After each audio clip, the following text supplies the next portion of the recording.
Hey guys, welcome to prime nine explainer. దేవుడు మనల్ని create చేసే టైంలోనే నువ్వు ఇది అవ్వాలి, నువ్వు ఒక క్రికెటర్ అవ్వాలి, నువ్వు ఒక అథ్లెట్ అవ్వాలి అని రాసి పెట్టేస్తాడు. ఎందుకంటే అందరూ ఒకే పర్పస్ గురించి పుడితే ఆ లైఫ్స్కి మీనింగే ఉండదు. ఈ మాట నేను చెప్పింది కాదు, మన పురాణాల్లో చాలామంది గొప్ప గొప్ప వ్యక్తులు, దేవతలు చెప్పింది. శ్రీరాముడు పుట్టుకకి కారణం రావణుడిని హతమార్చి ధర్మ సంస్థాపన చేయడం. అయితే ఆంజనేయుడి జీవితానికి కర్తవ్యం ఆ ధర్మ సంస్థాపన మార్గంలో శ్రీరామునికి తోడు ఉండడం. అండ్ ఇక్కడే మీరు ఇంకో గొప్ప విషయం కూడా గమనించాలి. రాముడు అలానే మన హనుమాన్ పుట్టిన వెంటనే వాళ్ళ కర్తవ్యాలు వాళ్ళకి తెలియదు. అది జరగడానికి కొంచెం టైం పట్టింది. అప్పటి వరకు వాళ్ళు ఎదురు చూశారు. ఈ విధి బ్రహ్మరాత ఏదో అంటాం కదా, వాటి ప్రకారం ఏది ఏ టైంలో జరగాలో అది ఆ టైంలోనే జరుగుతుంది. అప్పటి వరకు మనం ప్రాసెస్ని బిలీవ్ చేస్తూ ముందుకు వెళ్ళిపోవాలి. అప్పుడే మన లైఫ్కి మీనింగ్ అండ్ పర్పస్ ఒకరోజు తెలుస్తాయి. కానీ చాలామంది ఈ ప్రాసెస్ని బిలీవ్ చేయకుండా ఎగ్జామ్లో ఫెయిల్ అయ్యాని, గవర్నమెంట్ జాబ్ రాలేదని, అనుకున్న స్కూల్లో అడ్మిషన్ దొరకలేదని, ఇలా రకరకాల రీజన్స్ చెప్పి వాళ్ళ పర్పస్ ఆఫ్ లైఫ్ అనే ఒక డే వచ్చే వరకు వెయిట్ చేయకుండా మధ్యలోనే వాళ్ళ లైఫ్ని ఎండ్ చేసుకుంటున్నారు. నేను ఇప్పుడు పైన చెప్పిన రీజన్స్ని పట్టుకుని వాళ్ళ లైఫ్కి ఇంకా మీనింగ్ లేదు అనుకుని ఇద్దరు ఆడపిల్లలు వేరు చోట్ల, ఒకరు ఉరివేసుకుని ఇంకొకరు పురుగుల మందు తాగి సూసైడ్ చేసుకున్నారు. ఈ అమ్మాయి పేరు రావుల ప్రత్యూష. ఈవిడ నారాయణపేట జిల్లాలో పెద్దకోటపాక అనే ఒక ఊర్లో ఉంటుంది. ఈ అమ్మాయి వయసు 24 సంవత్సరాలు, పెద్ద వయసేం కాదు. అయితే ప్రత్యూష బీటెక్ గ్రాడ్యుయేట్. తను 2 years ముందే బీటెక్ కంప్లీట్ చేసుకుంది. కాలేజ్లో ప్లేస్మెంట్స్ ఉన్నా సరే గవర్నమెంట్ జాబ్ వస్తే సెక్యూర్డ్గా ఉంటుందని, స్టాండర్డ్గా ఉంటుందని, వాళ్ళ అమ్మ నాన్నని బాగా చూసుకోవచ్చని అనుకుంది. వాళ్ళ పేరెంట్స్ ఇద్దరు కూలి పనులకు వెళ్తూ ప్రత్యూషని చదివించారు. ఈ ప్రైవేట్ జాబ్స్లో లే ఆఫ్స్ అవి ఉంటాయని భయపడి తన ఫ్యామిలీ స్టేచర్ మారాలంటే గవర్నమెంట్ జాబే కరెక్ట్ అని వాటికి ప్రిపేర్ అవ్వడం స్టార్ట్ చేసింది. అయితే తన బీటెక్ కంప్లీట్ అయిన తర్వాత తను 2 years కంటిన్యూస్గా నోటిఫికేషన్ రిలీజ్ అయిన ప్రతి ప్రభుత్వ పరీక్షకి అప్లై చేసేది. అలాగే ఎగ్జామ్ కూడా రాసేది. గవర్నమెంట్ ఎగ్జామ్స్ అంటేనే రిజల్ట్స్ చాలా లేట్గా రిలీజ్ చేస్తారు. అలా తను రాసిన ఎగ్జామ్స్లో కొన్ని లేట్ అయితే మరికొన్ని వాటిలో మంచి మార్కులు రాక తను ఏ గవర్నమెంట్ ఎగ్జామ్కి సెలెక్ట్ అవ్వలేదు. ఆల్రెడీ 2 years ఎగ్జామ్ కోసం వెయిట్ చేసి టైం వేస్ట్ చేసా అనుకుందో ఏమో, ఫ్రైడే అంటే నిన్న 4వ తారీఖున ఇంట్లో ఎవరూ లేని టైం చూసి చున్నీతో దూలానికి ఉరివేసుకుంది. ఇది జరిగిన కొద్దిసేపటికి ప్రత్యూష వాళ్ళ అమ్మమ్మ లక్ష్మి గారు ఇంటికి వచ్చి చూస్తే మనవరాలు దూలానికి వేలాడుతూ ఉంది. ఒక్కసారిగా మనవరాలిని అలా చూసేసరికి భయంతో బాధతో కేకలు వేయడం మొదలుపెట్టింది. ఆ అరుపులు విని చుట్టుపక్కల వాళ్ళు వచ్చి తనని కిందకి దించేసరికి ప్రత్యూష చనిపోయింది. ఇది చూసిన తర్వాత ప్రత్యూష తండ్రి రావుల రమేష్ గారికి ఏం చేయాలో తెలియక పోలీస్ స్టేషన్లో కంప్లైంట్ ఇచ్చారు. మేబీ తను ఇంకొక గవర్నమెంట్ ఎగ్జామ్కి అటెండ్ అయ్యి ఉంటే అందులో పాస్ అయ్యి గవర్నమెంట్ జాబ్ వచ్చేదేమో. ఇన్స్టెడ్ ఆఫ్ వెయిటింగ్ ప్రత్యూష తన లైఫ్ని ఎండ్ చేసుకోవడాన్నే చూస్ చేసుకుంది. సక్సెస్ కానీ, జాబ్ కానీ, మనీ కానీ అందరికీ ఒకేసారి రావు. బిల్ గేట్స్ లాంటి వాళ్ళకి ఎర్లీగా వస్తే KFC కనిపెట్టిన కొలనల్ శాండర్స్ లాంటి వాళ్ళకి కొంచెం లేట్గా వస్తుంది. ఆయన KFC స్టార్ట్ చేసి ఎస్టాబ్లిష్ చేసే టైంకి ఆయన వయసు 60 సంవత్సరాలు. ఆయన వెయిట్ చేశారు, తన లైఫ్ తాలూకా పర్పస్ తెలుసుకున్నారు, లైఫ్లో సక్సెస్ అయ్యారు. గవర్నమెంట్ ఎగ్జామ్స్కి ప్రిపేర్ అవ్వడం అంటేనే ఒక దీక్ష తీసుకున్నట్టు.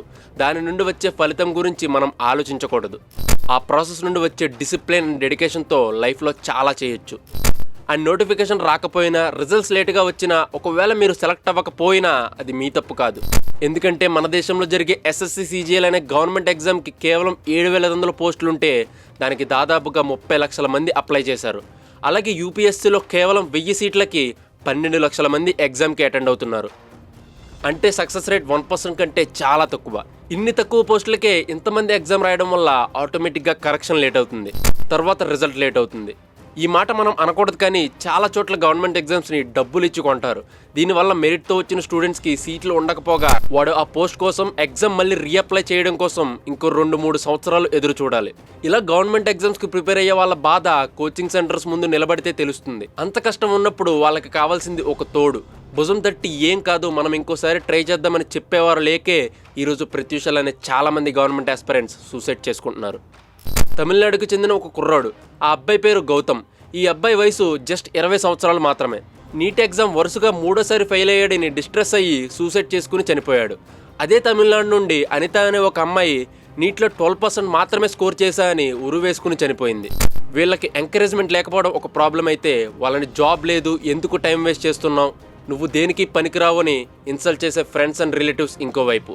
ఇలాంటి సూసైడ్స్ అండ్ డెత్స్ తగ్గాలంటే గవర్నమెంట్ అండర్లో ఖాళీగా ఉన్న పోస్టులకి ఓపెనింగ్స్ వెంటనే పడాలి.